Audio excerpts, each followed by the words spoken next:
Let's go ahead and get started and welcome Esther. I'm so happy you're here, and I'm going to mute myself and step back and let you take the show.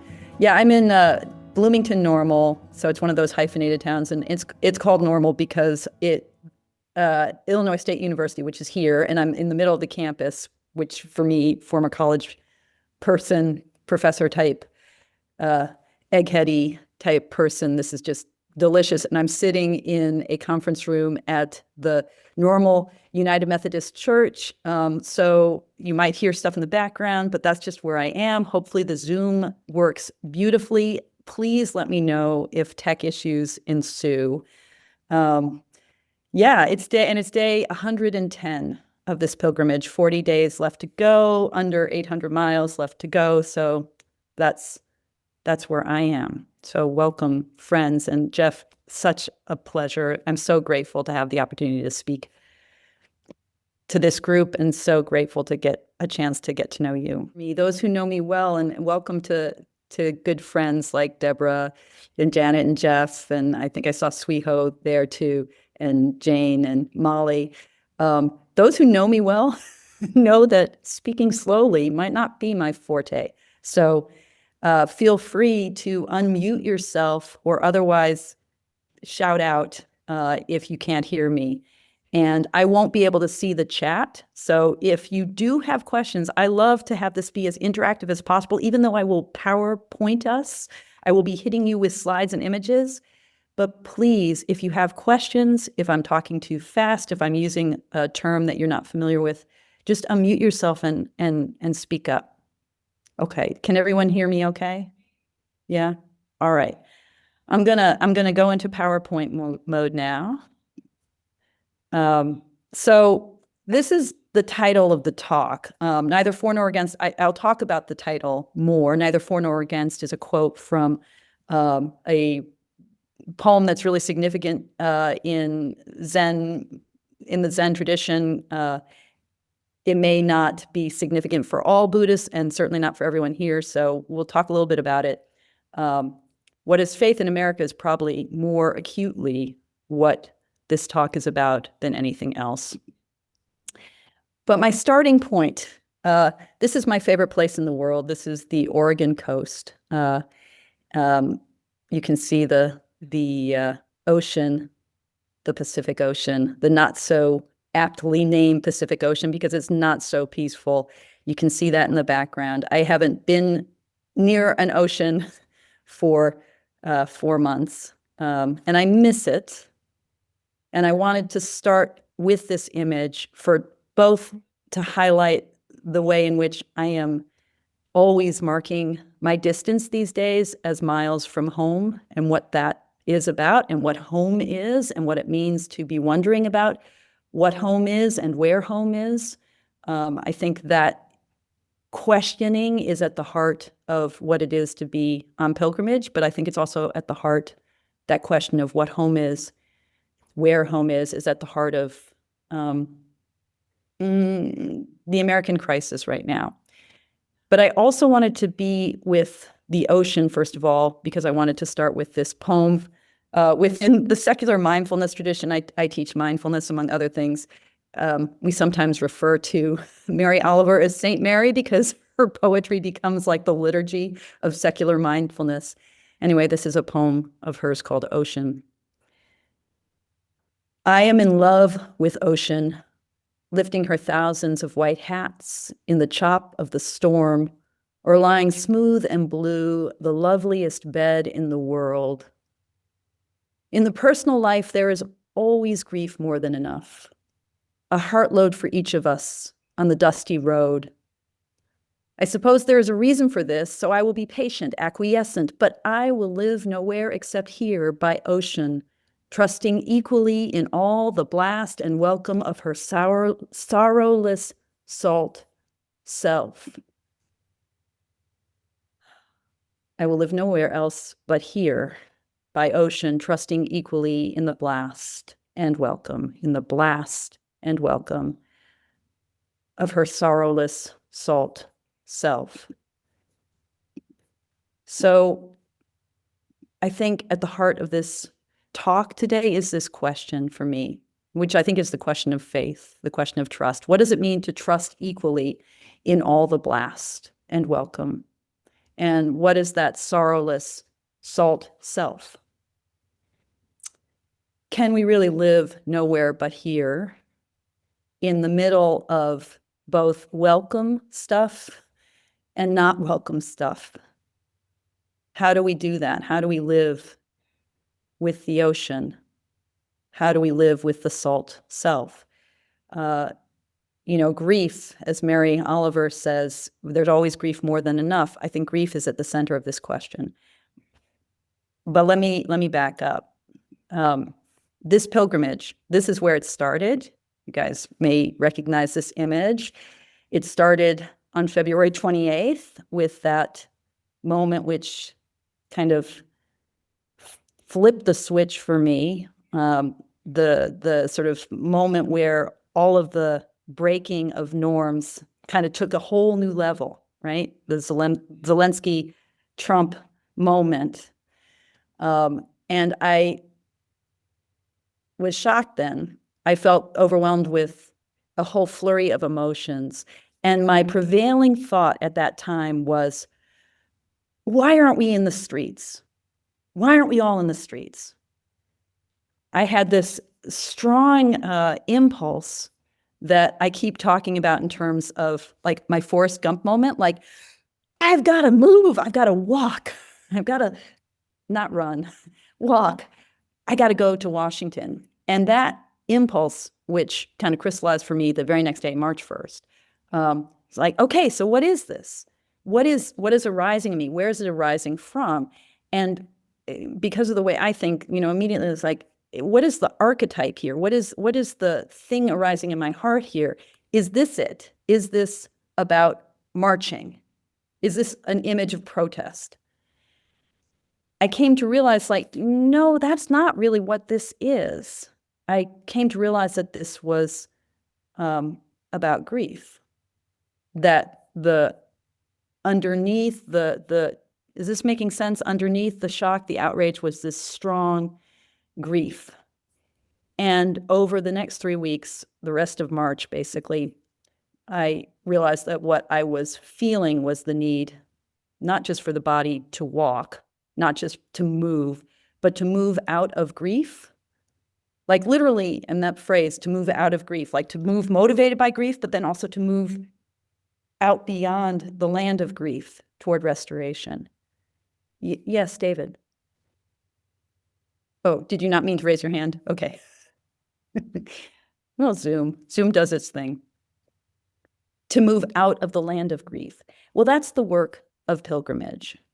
And I realized that what I wanted to do was to go on pilgrimage. So this is us, a group of us walking across the Mississippi. This is a couple weeks ago, or last week. No, this is last week. Oh my gosh, I'm in Illinois right now. I crossed at Keokuk in Iowa. And that this pilgrimage, like all pilgrimages, begins in grief, but it moves through faith. It moves through faith toward a sense of anticipated restoration. Now, this understanding of this as a pilgrimage had a turning point with this woman, this lovely woman. This is Juanita. I met Juanita in Arco, Idaho. And just kind of a little bit of background here. Whoops, didn't mean to do that. I meant to do this. Just a little bit of background here. The way this pilgrimage is working is there's however many of us there are. Again, that sort of Forrest Gumpy impulse of having people join in. Right now, I'm walking with 2 other people all along the way. I've been walking always with one person who I just met on July 3rd, basically, a guy named Bob Hall, who's been my partner in Pilgrim Crime. But we walk, and the whole design of the pilgrimage is that we walk a chunk of miles, but then we're landing in a town that night and we're being hosted by a church or, an individual or some civic organization. And because we're being hosted, we're connecting with communities. So, Arco, Idaho. On August 6th, I found myself manning the RV. Bob was walking. I was waiting to rendezvous with him to do my part of the walk that day. And I'm sitting outside the fairgrounds in Arco, and in a place that they call Peace Park, where Arco, Idaho in 1955 was the place where for 1 hour, what now is called Idaho National Laboratories tested the peaceful application of atomic power. So they lighted all the lights in Arco for an hour. And I'm sitting there, it's August 6th. It's the 80th anniversary of the dropping of Little Boy on Hiroshima. And I'm like, oh, this pilgrimage, first of all, it's about moving through land, which is about being in history and all of the complexities of history and all of the grief that's carried in a lot of history, but also, the promise that grief moves into something else. I mean, I don't know, whatever we want to make about atomic power, that city of Arco on August 6th for me was, okay, there is a story here, and I am smack dab in the middle of it, physically, spiritually, psychologically. That night, we stayed with beautiful Juanita, a rancher living in, a very modest trailer on a beautiful ranch, but you have to actually come to love the high plains to see the beauty in that open space. And this was the book that was on her table. It's about the Camino, Steps Out of Time, One Woman's Journey on the Camino. And it was like, Juanita, she's a rancher. She has 2 horses. She has 5 chickens. She has an Aussie doodle named Clara. She, Juanita, you're going on the Camino? My little, whatever, arrogant former college professor of mine, like, how did you connect with the idea of the Camino? And just this recognition of, well, first of all, that I don't know anything about anything, that people are unique and complex and transformative in their own lives and in their encounters with me, but also this recognition that for Juanita, her story in relation to the Camino had begun the previous year when her husband died rather suddenly, and she was herself working through her own grief. And in that journey of grief, something had opened and broadened beyond Idaho for her. And she was planning to walk the Camino, which is going to walk it in June 2026. And that way in which grief opens our hearts, right, to a bigger world. And then the way in which, I don't know if you can see it in this photo I took of her, but just, I fell in love with this person. There was like a strong and powerful connection over the course of an evening and dinner and sleeping in her trailer, So that was a turning point for me in this recognition of how the work of grief is also the work of transformation, is also the work of opening our world and meeting people who we've in the past never imagined we could love on, we could form connections with. Our worlds are so different. It's also about, for me, what I learned in Crawford, Nebraska. This is Pastor Martin Leper. One of the other big lessons for me in walking through the wide open plains and high deserts. Nebraska is probably my most transformative physical experience thus far in terms of walking through the land. Just walking through the sandhills of Nebraska, sort of north toward the edge with the border with South Dakota. And for the first time, really understanding at a kind of more visceral level, like how landscape and the history of landscape shapes people. So, this was in the Crawford United Methodist Church.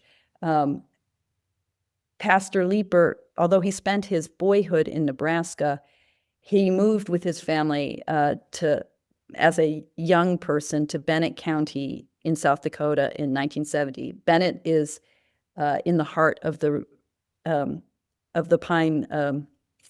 Pine Ridge Reservation, and Pastor Leper really remembers the himself the Wounded Knee occupation of 1973 when he was just a young boy. He remembers that. He lived through it. He was a sheriff later in his life in Bennett County, where he worked with the tribal police, where he worked with problems in addiction, worked in the DARE program, trying to help folks overcome addiction, prevent addiction on the reservation. He was moving back and forth in his own life between the two communities of white and American Indian. And as we're talking at dinner, Pastor Leper's talking about, life on the res and Wounded Knee, and another woman at the table is talking about how her great-grandfather actually remembered the Wounded Knee massacre itself, saw as a boy some of the violence. And I'm realizing, I'm eating the beef that the ranchers have provided at this United Methodist Church, the complexity of these intertwining of lives and the complexity of the intertwinings of economies, because of course these northern Nebraskan communities are in many ways kept afloat, their grocery stores kept open because American Indians come down from the res to do their shopping at Walmart, among other things. The complexity of it, how history is carried in the land, and how stories of grief and loss are interwoven with whatever comes after. So I wanted to I'm going to say some more systematic things, but I want to just begin with a couple of images of the folks we've been encountering, and a little bit, this is still scattershot. I'm still on this walk. I'm sorting out these experiences. So I'm just looking at your faces. I'm hoping that this is landing and making sense. Feel free to make expressions.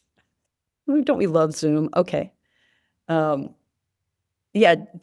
Gibson, do you have a question or a comment, or was that? That's a real hand. Okay. An intended hand. Yes. So it sounds like you're moving from west to east. Oh, yes. Thank you. Yes. So, yes. I started in Eugene. Yeah. Yeah. What I'm curious about, so I've lived in St. Louis, Missouri. I grew up in Richmond, Virginia. I've got family kind of everywhere. Yeah. I'm wondering if I personally, or if folks that are listening to you that may have connections as you keep moving. Yes.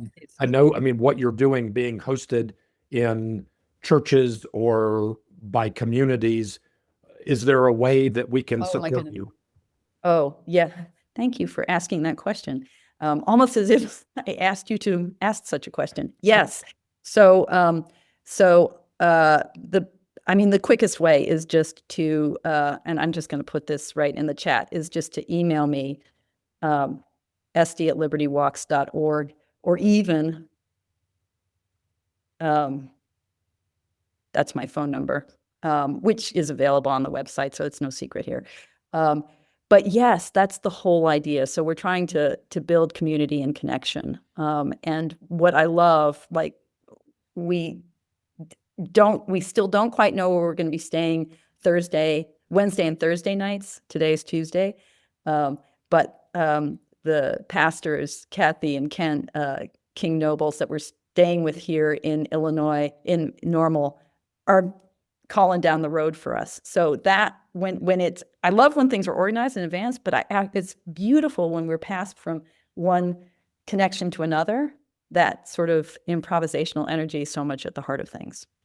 And also, if folks are interested in walking with us, reach out. You can walk with us even just for a couple of miles. We can accommodate pretty much people's desires and availability and capacities.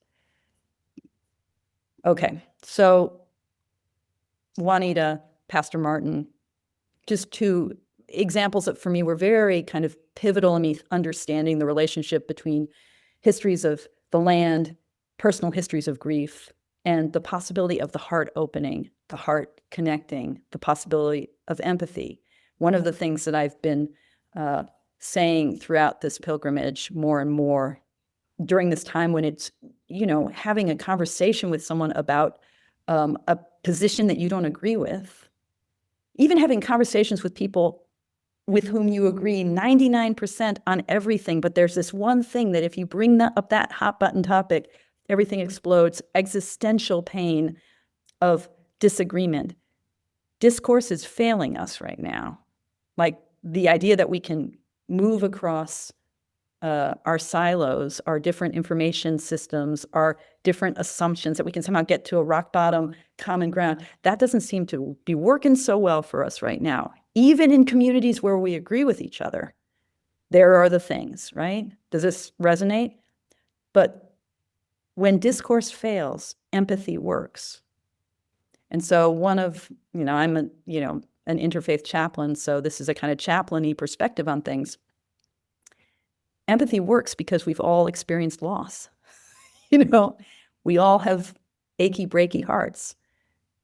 And we can connect in those places where there is the vulnerability that recognition of loss enables. Those tender spots, that's where we can connect. So,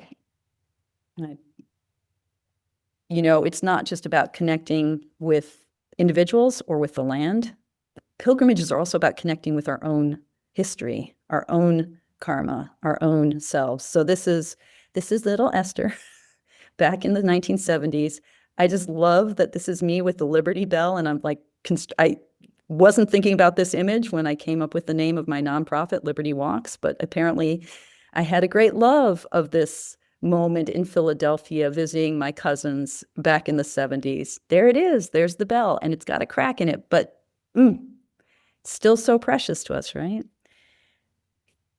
Liberty is precious to us because my parents were German Jewish refugees in the 70s. Both of their families, their immediate families came over. That's why I get to exist. They survived.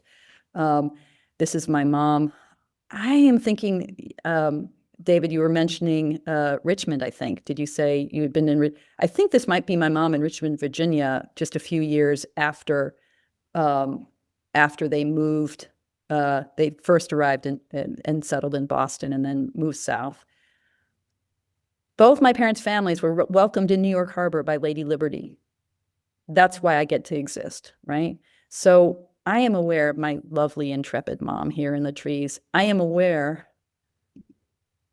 that my life is a gift. And that's a gift that does have strings attached, big strings.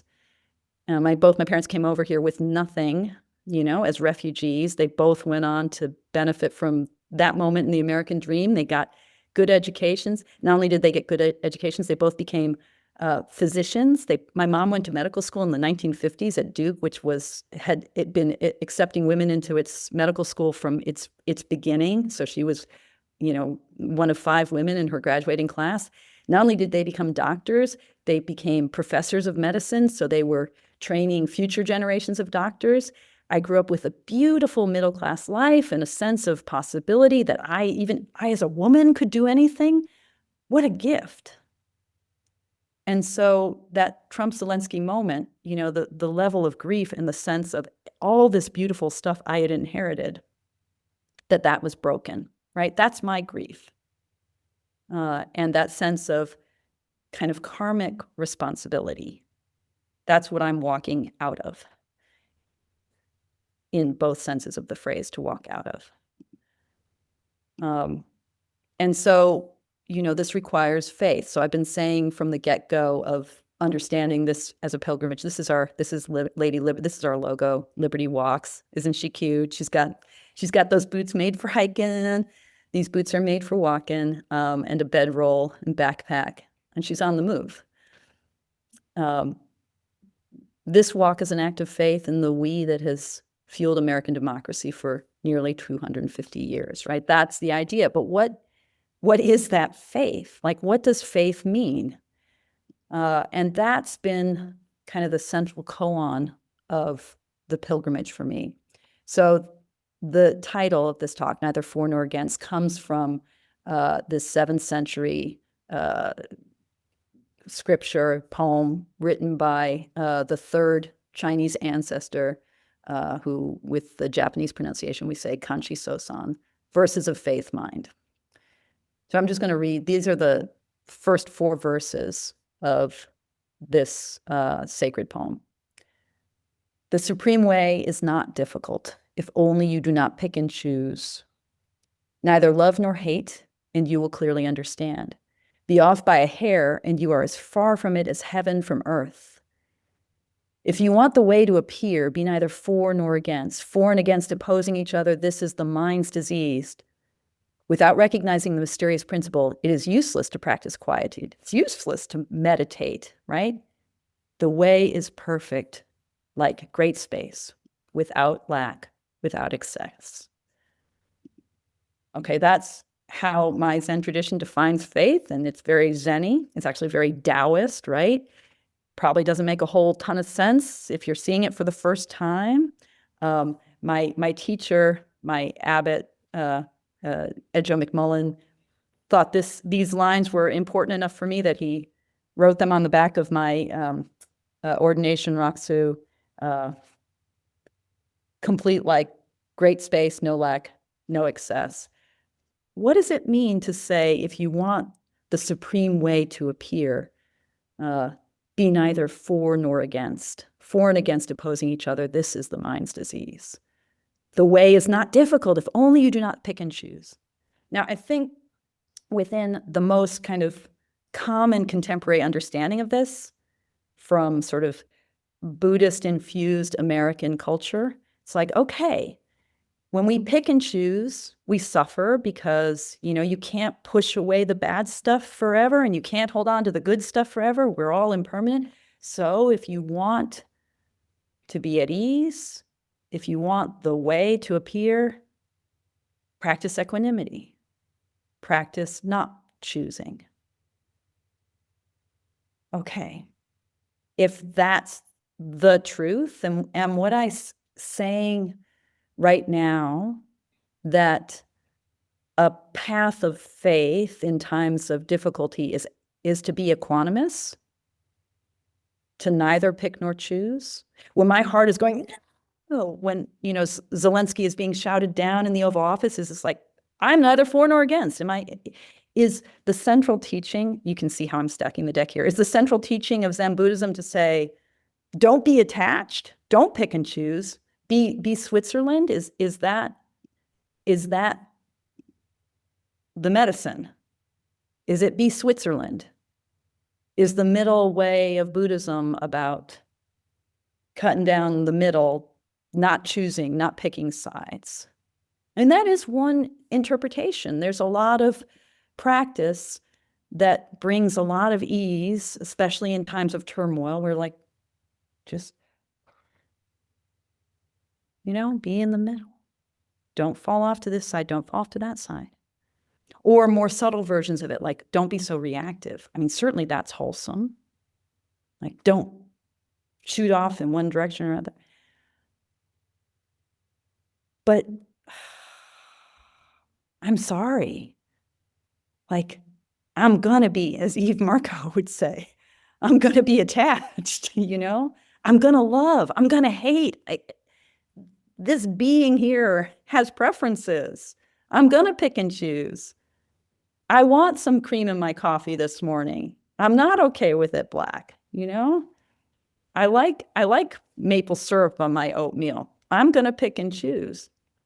I'm just picking two things that are relevant for me for my breakfast this morning, right? So am I just failing then, at a path that finds ease in the middle of moments of tension and contention? And does this, the way I'm framing this, is this making sense? Okay. So what do I do? Reirin. Yes. Yeah, the way I understand this is that this is your initial position. That you stop. You don't go this way or that way. You just see what is wisdom, and then you act from that. So okay. I feel, because I have the same problem. It's always, should I do this? Should I do that? But just stopping first and just breathing, and just staying in that place where there is no choice, where you don't make a choice. And then the right answer may come. And then you may be, responding rather than reacting. Yes, beautiful. And this is, when I was saying, if this is about working with reactivity, how wholesome is this medicine? I mean, 100%. And those of you there are a couple of people here who've studied mindfulness with me. This is that teaching within contemporary secular mindfulness of hitting the pause button. Like, let's just stop, take a breath, observe, proceed, right? Like, let's find a way to settle in, or in dialectical behavioral therapy, let's find wise mind, let's not, like, the emotions are doing this, the reason, settle into that place of wisdom. And I think that's incredibly important and wholesome and necessary. And so I'm presenting like 3 different ways of reading what it means to be neither for nor against, and they're all true.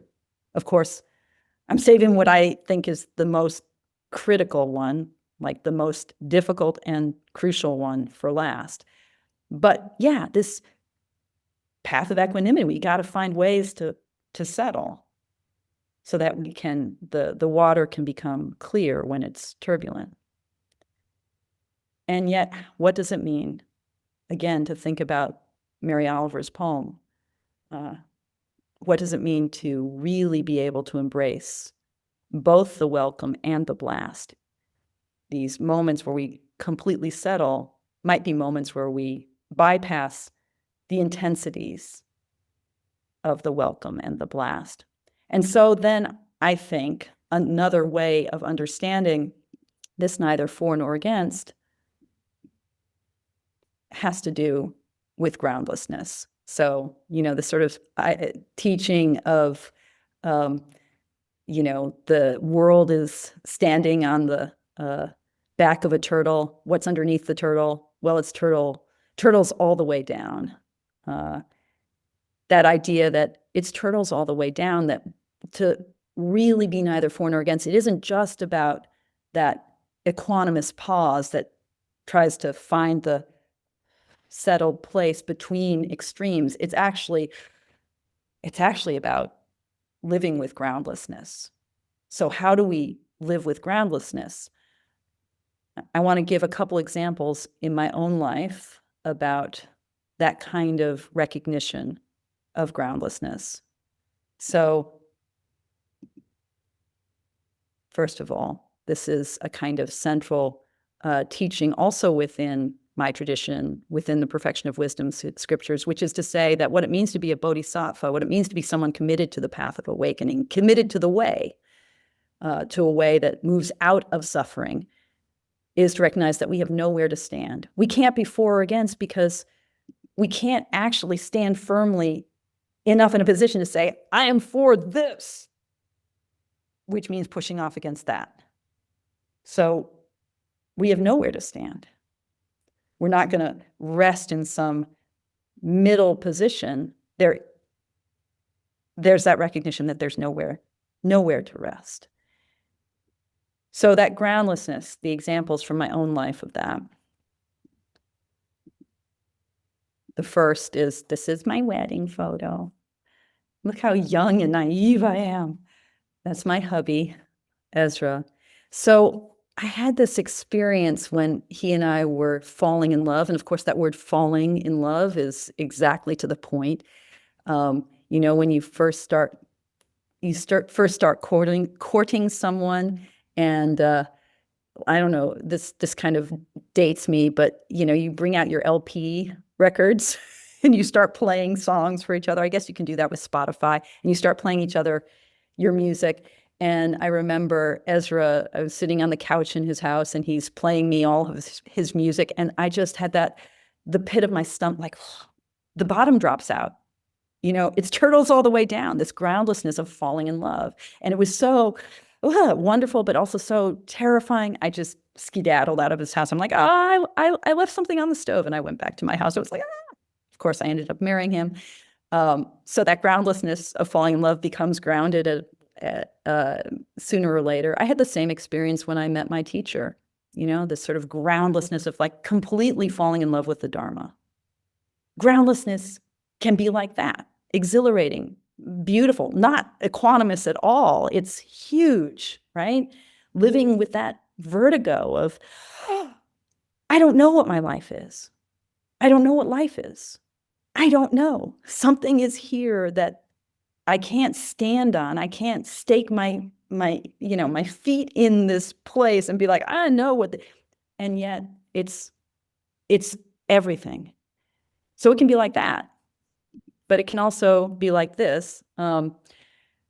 Okay, this is a picture of a baker at a cheesecake restaurant in a town near Eugene. That's a very red, Eugene is quite blue. This town is quite red. And I remember being there on November 6th of last year. So just about a year ago. And my husband and I, Ezra and I, were in that red city the day after the election. And we went to that cheesecake place, and I suddenly had that feeling like, oh, these people aren't feeling the day after the election quite the same as I'm feeling it.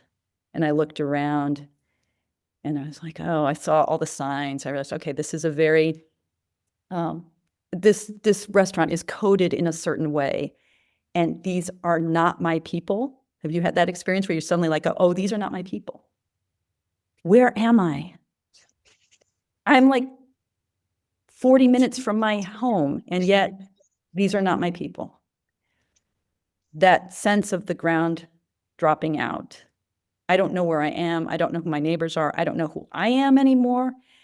Exactly the vertigo of me watching, Trump and Zelensky. Like, whose side are we on now? Where am I now? That's also vertigo. So I bring up both of these examples and also reference back to the Oval Office to say, like, sometimes vertigo feels great. Sometimes it feels awful. Part of what it means to be committed to the way is to get more comfortable living with all forms of groundlessness. Now, when I first gave this talk, which was, and Janet, you'll remember, when I first gave this talk back in Eugene a few months before I went on pilgrimage, that was kind of where it stopped. Like, we got to learn to live with groundlessness. We got to make our peace with it. Sometimes we love it. It's the roller coaster that we adore, and sometimes we hate it. But we have nowhere to stand, and that is the path. That is the way, and that's why liberty keeps walking, because it's just one step at a time. We're not going to be on firm ground. And that was kind of where I stopped. But I think there's another piece of this.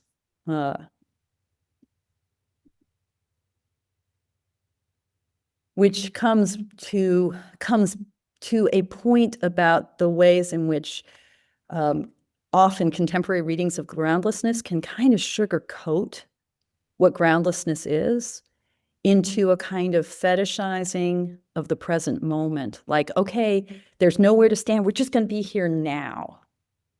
We're just going to be right here now. Right? The past is gone. The future hasn't arrived yet. It's groundless. Just improvise. Just be present. That's what a pilgrimage is. Just one foot. Well, that, my friends, is not what it feels like to walk 2,800 miles. Because this present isn't something we can hold on to either, even in a lovely philosophy of the beautifulness, the beauty of mindful appreciation and savoring of this moment, because it's the only moment we have. Just grab that strawberry and it's yummy yum. The end of the verses of Faith Mind, the last three verses of that poem, read like this. Existence is precisely emptiness. Emptiness is precisely existence. If it is not like this, then you must not preserve it. One is everything. Everything is one. You can hear here in these lines the Taoist flavor of this 7th century poem. The sort of yin and yang and the sort of non-duality, the strong teachings of non-duality, everything is one. If you can be like this, why worry about not finishing? Faith and mind are not two. Non-duality is faith, mind. The path of words is cut off. There is no past, no future, no present. So that last line, those last two words should give us pause. Like, a life of groundlessness doesn't become the mindful savoring of the present moment, like this yummy, yummy, like this gift that we get to open. And it's so delicious. I mean, it can feel like that. But what this teaching of a way that's neither for nor against is about means something else than just the yummy mindfulness of this present moment without trying to grasp or push away. Is this making sense? Yeah. So what is that?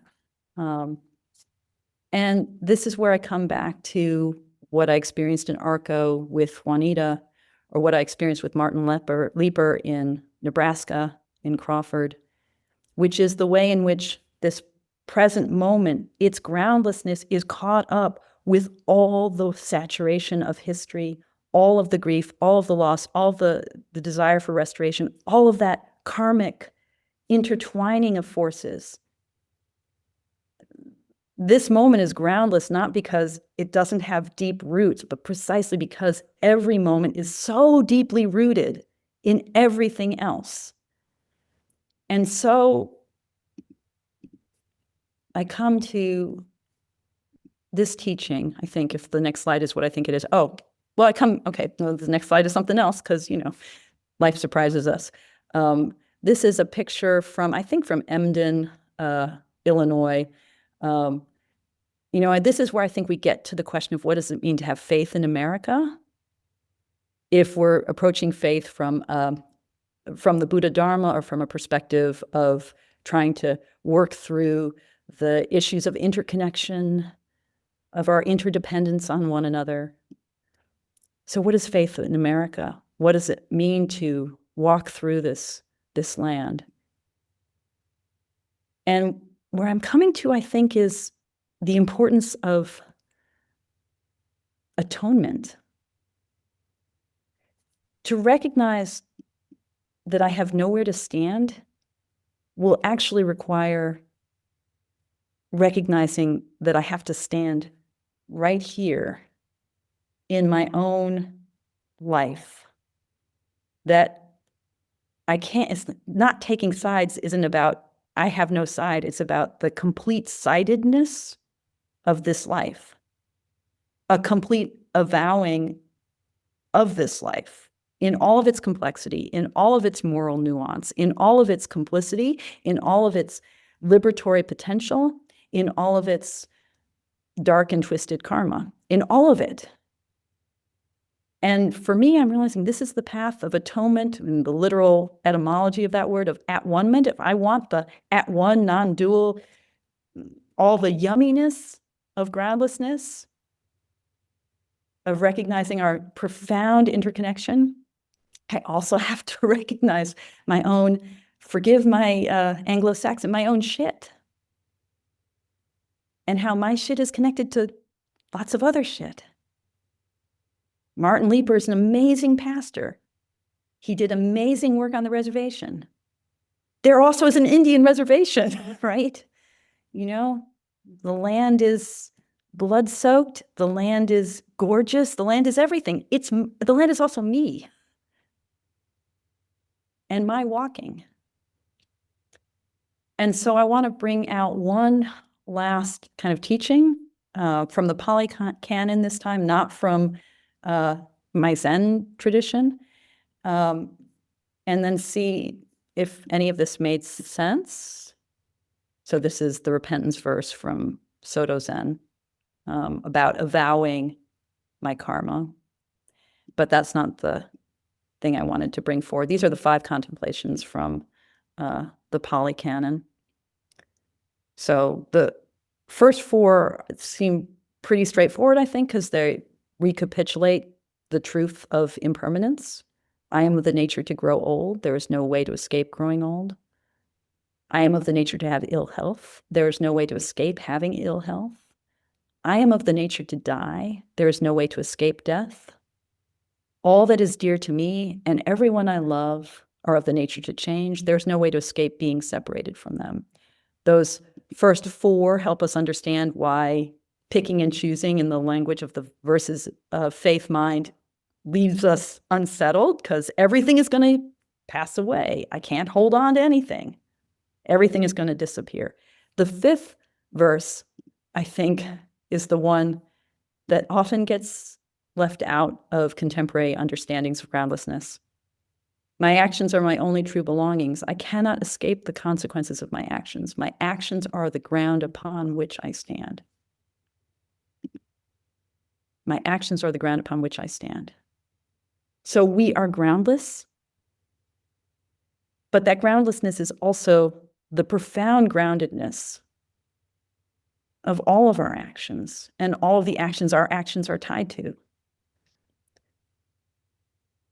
So I've come to this place now where I'm on pilgrimage. I'm realizing that pilgrimage keeps me tilting back into this being and into everything about me, like in all sorts of ways, which I can talk more about. Like, I mean, just little things like, wow, I was really a bitch just then to that person. Why was that? I have to actually deal with that side of myself.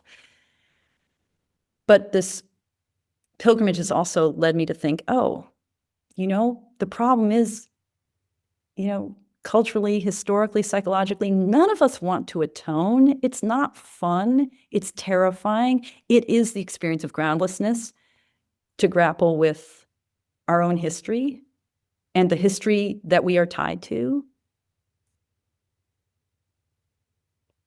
And yet, there is a way out.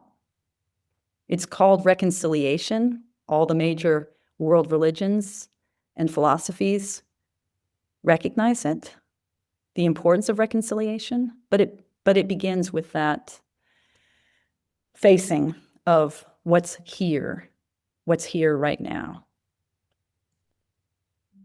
All right, I'm going to stop there because I'm just going to see how this landed, if it made sense, if I can elaborate. And I'm really happy to answer all sorts of practical questions too about what it's like to walk 2,800 miles. Yeah, Eve. Oh, you're muted. Hi there, it's nice to see you. Nice to see you. Really. Thank you so much for this. This is so great. So in the early part of your talk, you talked about transformation. So I have a funny relationship with that word, because what I'm concerned about is it's like Esther's heading to Washington, D.C. for November 30, and then she will be transformed. What does that mean? Or I've been sitting for so many years, and one day I'm going to be enlightened. What does that mean? And I always wonder if somehow we fall into that fairy tale ending, they lived happily ever after. So that, that one day, I will be happy. I will find the secret of life. I will whatever, however we define it. And so I was going to ask you, what do you mean when you say people are transformed? Is there a particular scenario you have in mind? And that brings me to the question, so faith in what? If there's no happy ending, faith in what? Yeah. So, I put up my portraits of Juanita and Pastor Martin because my encounters with them were transformative. But what does that mean? I mean, for me, that means simply like, I fell in love. I mean, not like romantic love, but like there was intimacy, and intimacy changes us. Does it change us in the happy ending kind of way. I mean, that's what Hollywood would say. You meet the person and no, your life is no, it changes us in that my heart feels bigger. It feels more tender. Something inside has kind of softened. So the transformation that I am experiencing every moment that I really bring my A game, like really try to do this, which is, let's face it, not every moment by a long shot. The transformation is something like a tenderizing process, a softening. It feels easier to meet the world. It feels easier to meet my own failings. Feels easier to meet the headlines. Not that I'm complacent, not that I'm particularly optimistic. I think the faith is all about increasingly living my life through the possibility of intimacy, as opposed to anxious avoidant attachment styles, for those who want to speak like the psychological lingo. It's like, no, you actually can entrust yourself to the world moment by moment. And the world, this is the world, I'm not saying the world out there. I can entrust myself to this life that I'm living, that's unraveling, unfolding and unraveling before me. So the pilgrimage, I'll stop walking after Washington. I will get on a plane and go home. But the pilgrimage, this life is the pilgrimage. And I think that's the thing about pilgrimage is that, the destination is restoration, but it's not restoration because you get to a place. It's restoration because you're on pilgrimage. I don't know, Eve, did I even answer? I don't know if I answered your question. No, very beautifully. I was just going to add that Bernie Glassman used to say that he really believed that where we're going or heading, whatever, transforming, is towards a full consciousness of the oneness of life. Yeah. That's where he thought we were going. And that was just a few would say, that's just my opinion. There's no truth to that. He always said that. Yeah. But so it's why he loved the internet, for example, because we have a sense of the rest of the world. And what I hear you saying is that the way to get there, to get that is, of course we can sit and we can do all these other things, practices, but through intimacy, through that opening up that you've been doing with all these people, certain walls begin to break down and there's some essence that you're beginning to participate in with them, however, everybody, however that is. And it's through intimacy. Yeah.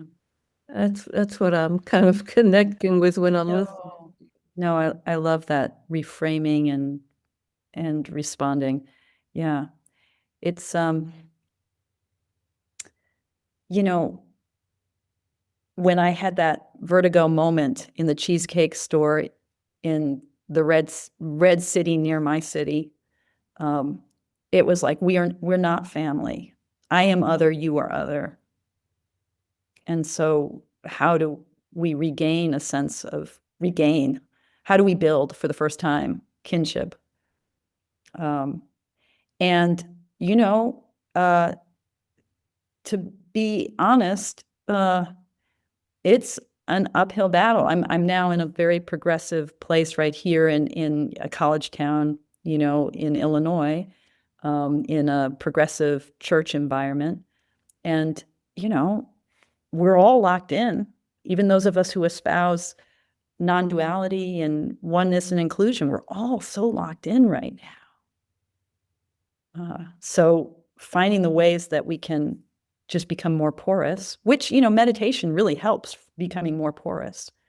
But if we do that without encountering people who are scary, even just a little scary, the meditation I don't think the meditation really softens us enough to make a real difference in my life. And that, again, that's just my opinion. I don't,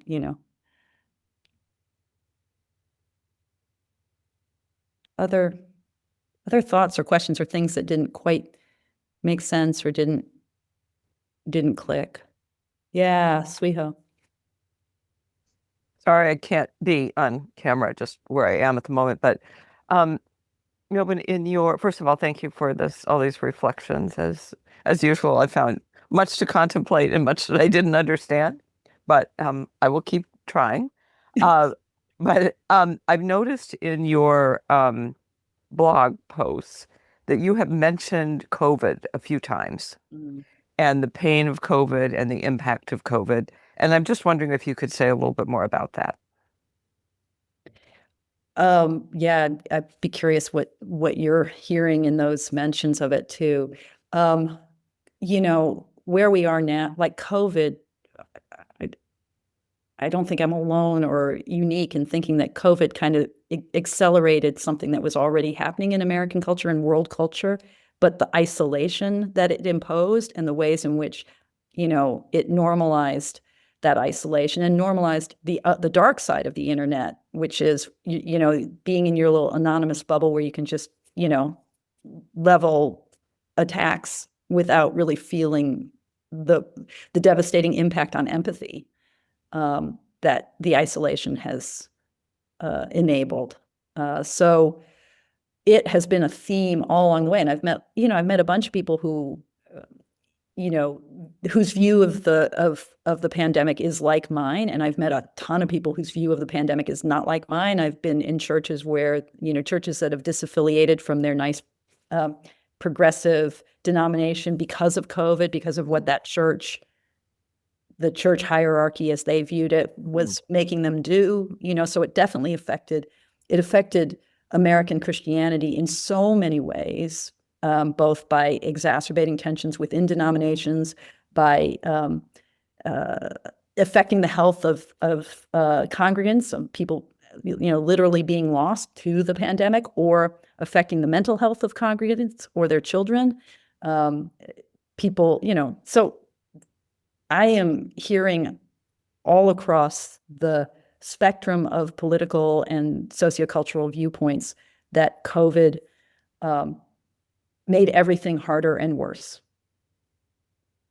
I'm not surprised to hear that, but it's definitely a huge contributing factor in what's happening with American Christianity. I'm spending a lot of time in churches, so I'm hearing a lot about that. Who knows where we'd be now if we hadn't had that pandemic. Or possibly if the pandemic had played out differently. Yeah. Yeah. I think the most,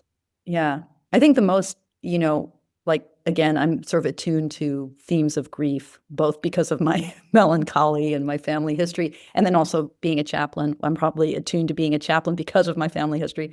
But, another really powerful moment happened to me in Stewart, Nebraska, where I just happened to encounter a woman about my age she was walking she was in like athletic clothes, and she was training to do this big walk on the Cowboy Trail in Nebraska, this 100-mile walk where you walk 100 miles in 32 hours. She's so much more badass than I am, I have to say. And we just had this lovely conversation. I learned she was a nurse. We started to talk about COVID. And there was one moment where I'm like, oh, wait, Esther, you're not listening. Slow down and listen a little bit more deeply. And I realized that she was telling me about the death of her youngest son, who had taken his life after his first semester in college. And she attributed that death to COVID, not through the disease itself, but because of his isolation through the COVID years. And it was both like a COVID story, but also like a case in point, like listen a little bit more and you will hear people's grief and their desire to connect. It's everywhere.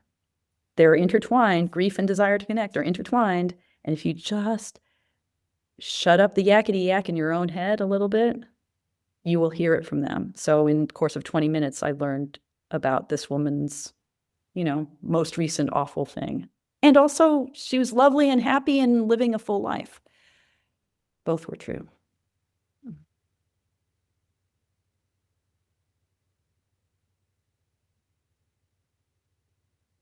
Yeah, Margaret. Thank you. I just thought maybe I had heard you starting to talk about the different landscapes and how they might have affected people's psyche or mindset yeah. And I just wanted to hear more about that. Yeah, so okay, these are, again, I'm like 110 days into 150 days. And so this is me processing everything on the fly and trying to make sense of it. But what really became clear to me, walking hundreds of miles first through Eastern Oregon, then into Idaho, then into Wyoming, then through Nebraska, then Iowa, is, oh my goodness, our country is big, like geographically huge. And there are a lot of Americans who live in very isolated pockets. I mean, this is so like, I'm such a, I grew up in Chicago. I've been living on the West Coast. I mean, this is so like, I'm such an idiot that this would take so long to sink in to my bones, but it, you can know something and not know it. And feeling the high desert and the high plains and the prairie, feeling how this vast expanse of what seems to be empty land, how that conditions a relationship to nature that is also associated with certain forms of religious thinking. So, passing through a lot of towns where, folks invoke the idea of dominion over the earth. Well, this land is a blank slate. Extract all the resources that you want to, right? This is what we do with creation. It's a way of experiencing your own will and power. I really felt this and admired it, like was touched by it. When, like in Wyoming, I was like, oh, I am in the West. I suddenly felt it like I was like, yeah, Wyoming. I really wanted to literalize the cowboy boots on our logo for Liberty Walks. Like, I want cowboy boots. I want a hat. I want to like really rock this Western thing. And the sense of independence and strength and fortitude. The land is there. It's big. It's empty. Make something of it. And, here I am every morning, like propelling myself out of my sleeping bag at 5 a.m. or 4:30 at that point, because the sun was rising earlier. We're going to propel yourself out of bed. Use your will to do something. You can do it. Mind over matter. I mean, that's not a very Zen-y thing to feel. Now non-dualist that I say that I am, I'm like, no, the will over the material. But of course, the environment is this kind of slightly hostile, maybe always a little hostile emptiness. So that was one kind of obvious way. And then just literally experiencing in my own body the profound impact on mood and spirit and thought that the environment has. In a way, when you're living in your own normal cocoon, you're like, oh, it's Eugene and it's raining again. But you don't really feel it like, oh, holy cow, it is raining and I'm cold and I forgot to bring my poncho with me on this walk. Now what?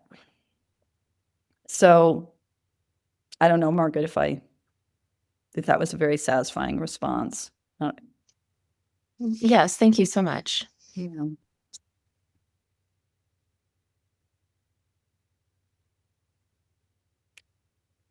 Oftentimes when I talk about grief, people are like, is it all grief? Like, is there no joy? So, you may be thinking that, or you may be like, is there hope for America? What are you saying, Esther? So I don't know if those questions are coming up. Yeah, Nancy. Can you say more about how the grief is coming up for you as you walk? You haven't talked very much about that. I'd like to hear more. For me personally, or what I'm seeing? Both.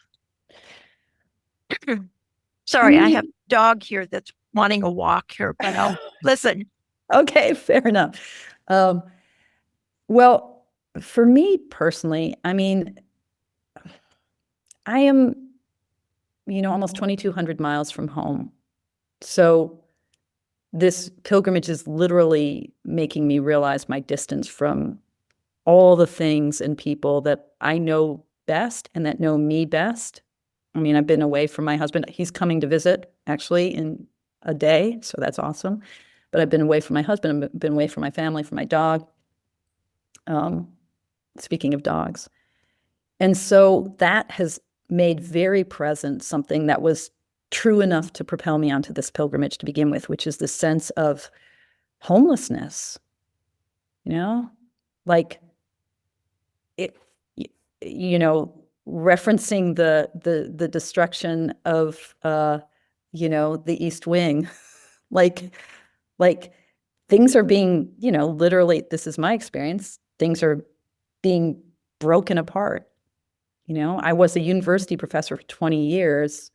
I left the university before the worst of what's been happening with higher ed, but like feeling like education is just like, then I became a healthcare chaplain. It's like, okay, we got, education is being dismantled.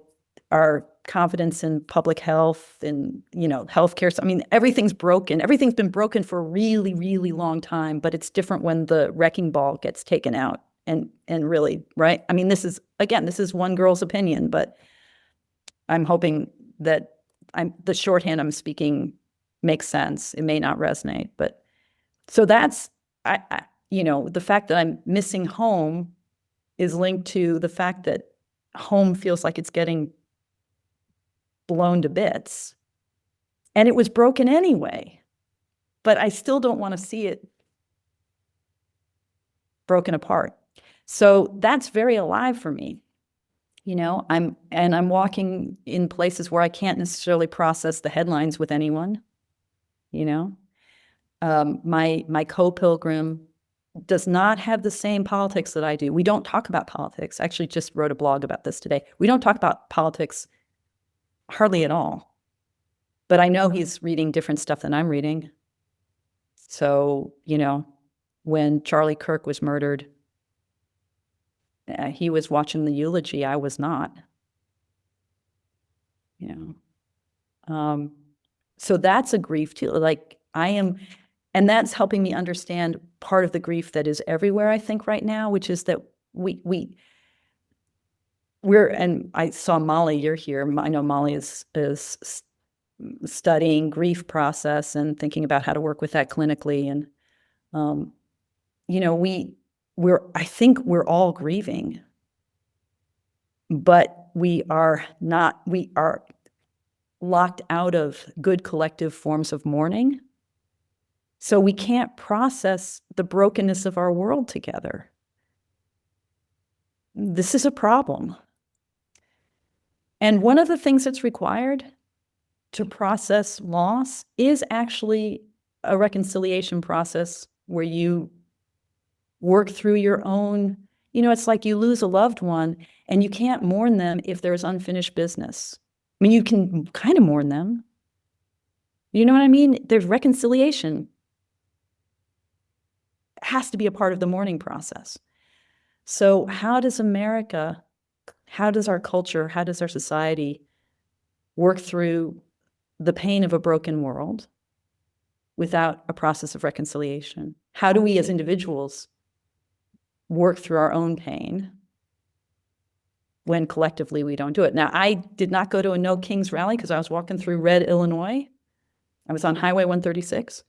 But I think that for a lot of progressives, that day of solidarity felt like a way of working through from grief to joy. Am I right? That's what I've been hearing. And yet, how does that build on itself when there's so much out there? So I don't know if that, Nancy, if I'm getting at some of your, yeah.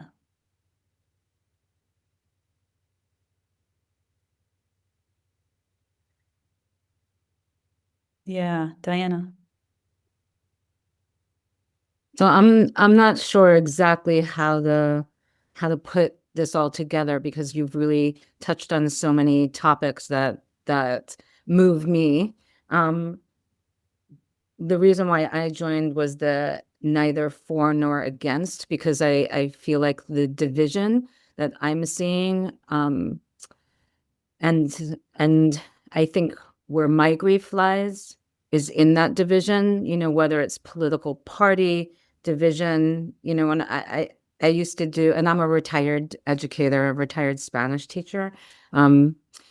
So I think, like, for me, I find that othering that you mentioned, and you've also spoken a lot about the division and atonement and empathy.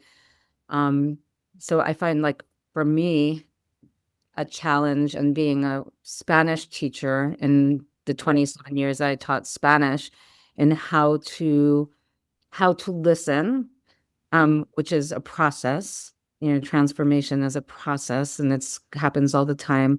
And then the reaction, which somebody brought up and you spoke about.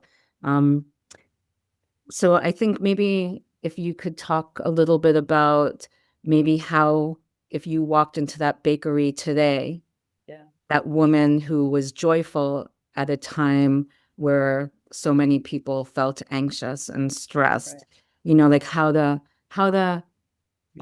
be with the other and not other. Yeah. That's a great question.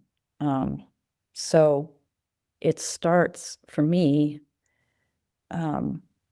it starts inwardly.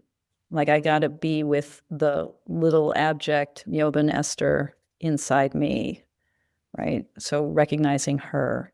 I think part of why that moment in the bakery was so disruptive is because I had not even remotely processed what it felt like to be alive in that morning after the election.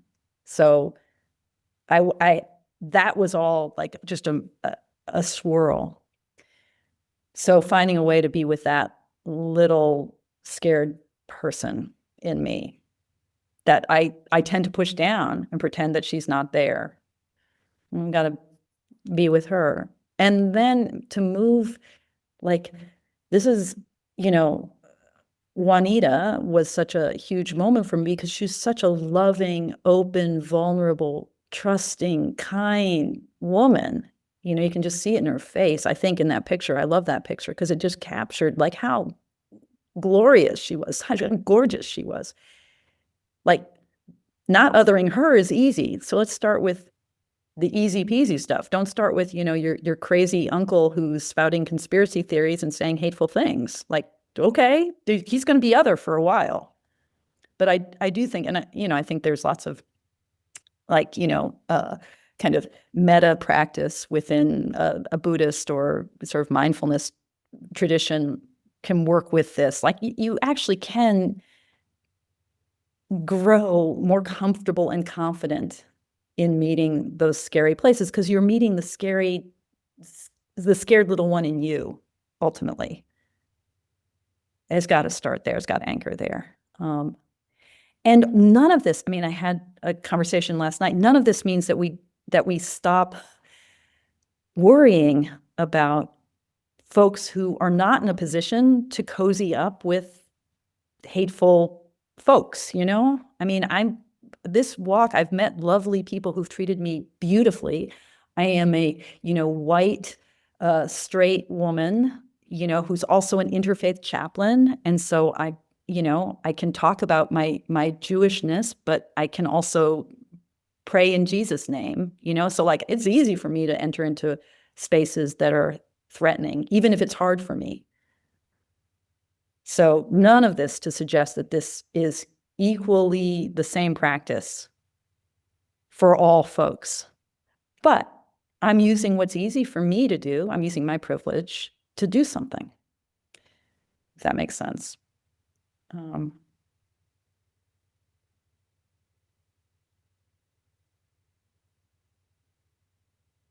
Yeah, Sam.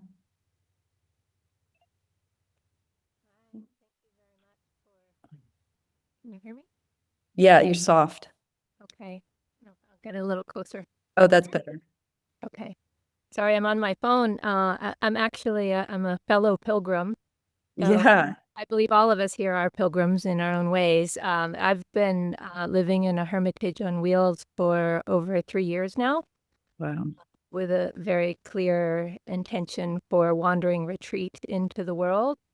And so I just, first of all, just wanted to speak up and welcome you, and that I have deep appreciation in many ways for the intimacy that you're speaking of. And I have had many, many experiences like that of meeting people in the world. It's a little bit different in that I don't have a time frame or a goal. It's been truly a wandering pilgrimage, but with that same spirit of entering into the world and meeting everyone and everything with an open heart.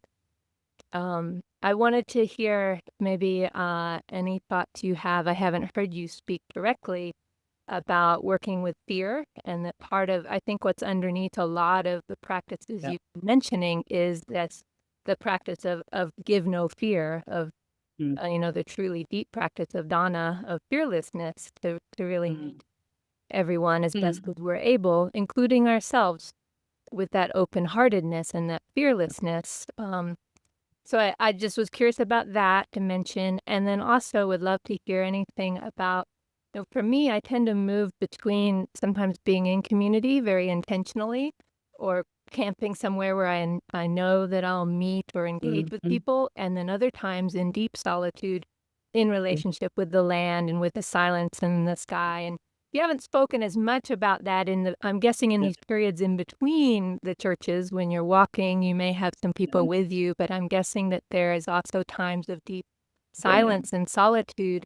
And for me, that supports the open-heartedness. Yeah. And would love to hear any reflections you have on that piece of pilgrimage. That well said. Beautiful. I love thinking about fearlessness as a deep form of dana, of generosity, of giving no fear.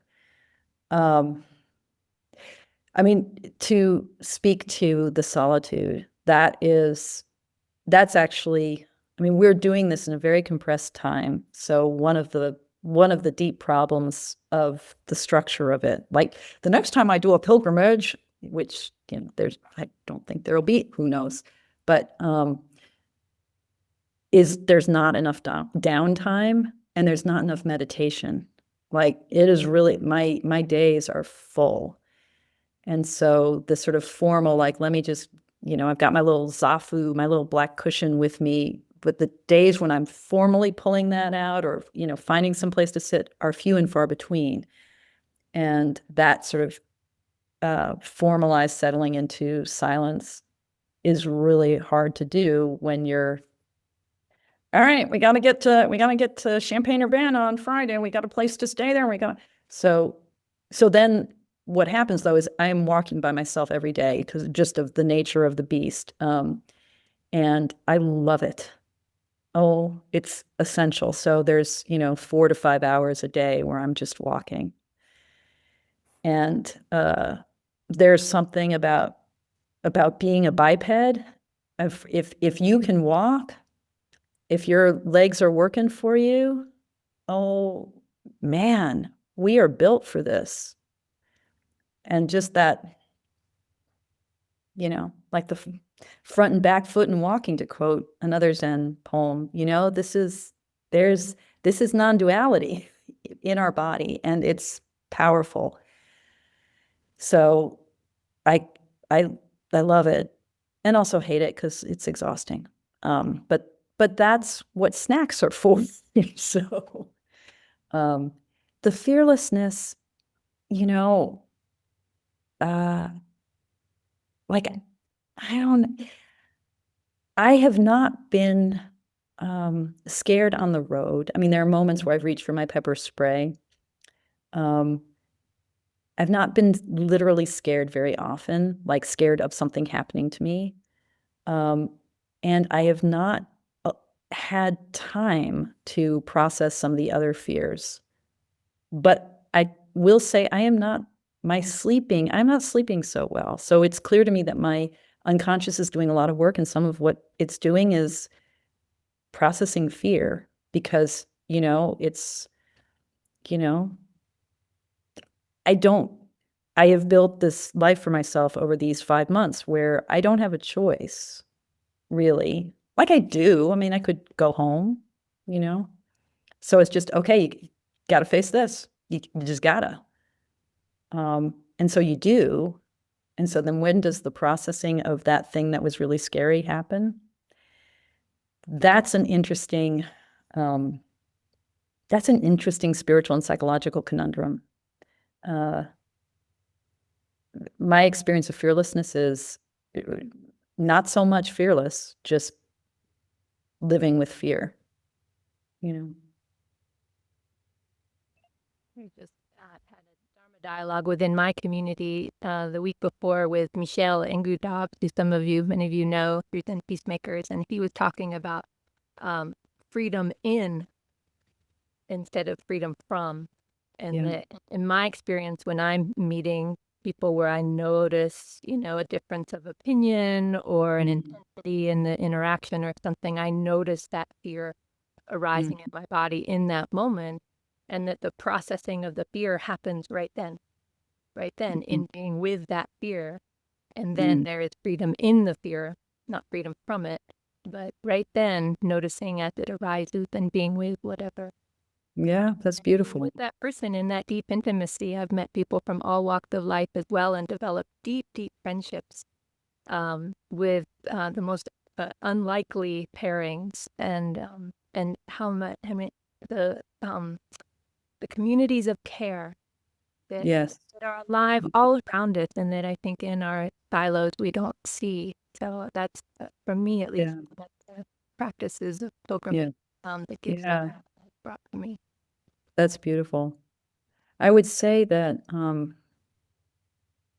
there's something about, for me, about not being stopped by my fear, which might touch on what you're describing. But I would say that I value, when I say I'm not sleeping well, I'm dreaming hugely. Like my dreams have never been so vivid. So it's clear to me that there are currents that are working through all of this. And not being afraid, I'm not afraid of all of that. So maybe it's that second order, whether we're afraid of our fear or afraid of the intense experiences that has been lifted for me in this time. So I'm aware that we're getting to the end here, huh? Yep, we're coming right up towards it. So maybe I'll sneak in one really brief question here before we get to the end.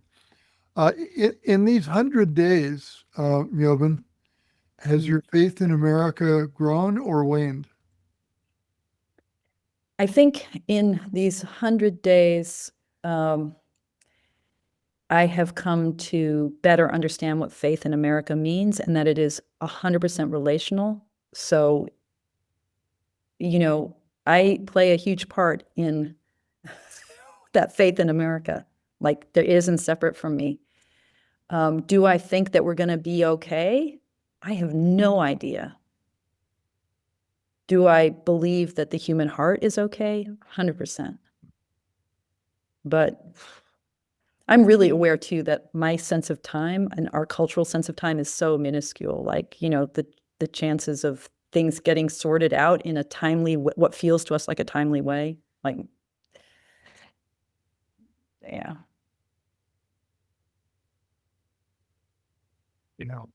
Yeah, that sense of time. I spent a lot of time in China working, and I have a number of Chinese friends, and I recall asking one friend who lived in Beijing. I said, "How long has your family lived here?" A real American question. Yeah. And he looked at me just totally quizzical. He had no idea. Right. What? Yeah, I know. Well, this is the other thing. This is like the history. I mean, going back to the question about how the landscape is. So, if you think of the land as sort of this blank slate that you're writing your will upon, your view of history is probably a little bit shrunken. You just think back to yesterday. Yeah. Yeah. Well, we are coming up on it. Esther, I want to thank you so much for sharing this. I think you've touched everybody here. I can see people nodding, and thank you all for staying with us through this time. And I think the URL and the other ways to connect with Esther are in the chat. So I'll leave it open for a minute if you want to copy that. And we will be with you here for these next 40 days. So we'll follow you all the way across. Thank you so much. It's been such a joy to get to talk with you all today. And please do stay in touch. Stay safe out there. Thank you.